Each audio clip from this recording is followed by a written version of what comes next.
Today, we're diving into Marie Kondo's famous book, The Life-Changing Magic of Tidying Up, and we're going to see how her method promises to do way more than just clean your house. It's about transforming your life and doing it for good.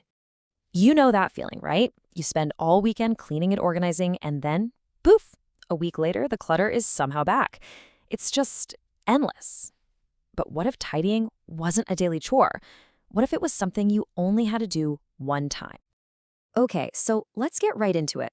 The first big question is, why are so many of us stuck in this loop? This constant cycle of tidying up, only to have the mess creep back in. Well, take a look at how Marie Kondo's approach completely flips the script on everything we've ever been told. The common advice is to tidy a little bit each day or tackle one room at a time. But Kondo says that's exactly why we keep failing. When you do it piecemeal like that, you never really face the sheer volume of stuff you own. And that's what leads to the rebound effect, where the clutter always returns. And this quote just nails it. A little bit here and there means you never get that huge, dramatic shift. You never feel the massive impact of a complete reset. You're basically just shuffling your clutter around forever. So, if that's the trap, how do we get out?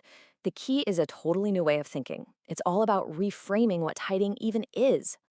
Instead of a boring chore, Kondo says to think of it as a special event, a once-in-a-lifetime tidying festival.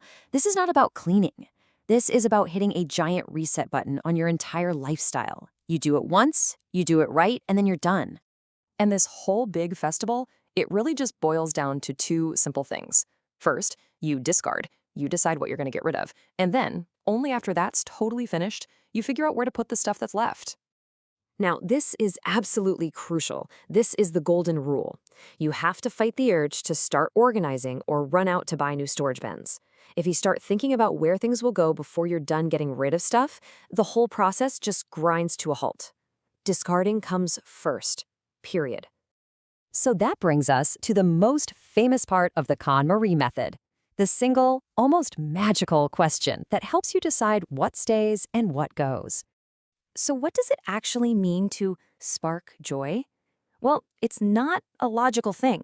You're not supposed to ask, will I use this someday? No, it's a feeling. You physically hold an item and you pay attention to how your body reacts. Do you feel a little thrill, a lightness, a little jolt of happiness? That's the feeling. That's the spark. And there it is, the question that changes everything. Because when you ask this, you stop focusing on the pain of what you're losing, and you start focusing on the happiness of what you're choosing to keep. This is such an important shift in perspective. You're not on some mission to throw out a bunch of junk. You are on a mission to carefully curate a life that is filled only with things that you truly love.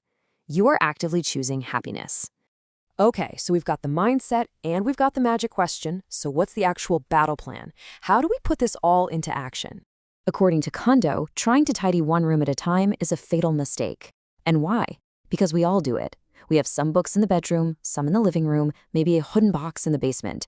You can't possibly make a good decision about books until you see every single book you own all at once. So instead of going room by room, you go category by category. You gather every single item from one category into a giant pile. And you have to do it in this exact order. The sequence is actually designed like a workout to train your spark joy intuition.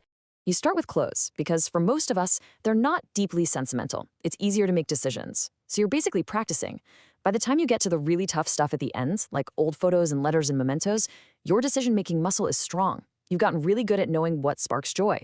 But why go through all this trouble? I mean, it sounds like a lot of work. It's because the payoff is so much bigger than just a clean house.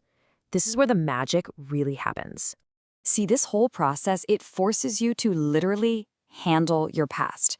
You confront your choices, your habits, everything. And by deciding what gets to have a place in your future, you're not just decluttering your home, you're decluttering your mind. You're decluttering your whole life. And the results her clients talk about are just, wow. They aren't just saying, oh, my house is clean now. They report these fundamental shifts in their lives, in their jobs, their relationships, even their confidence. The physical act creates this incredible psychological change. And this is really the ultimate point. Having a tidy house isn't the finish line. It's the starting line. It's about clearing the decks so you can finally see what you really want out of life and then go live it. So, in the end, the question isn't just about what you're going to get rid of, it's about what you're going to make room for. Once all that clutter is gone, what kind of life are you finally ready to build? What will you finally have the space and the clarity and the energy to go after?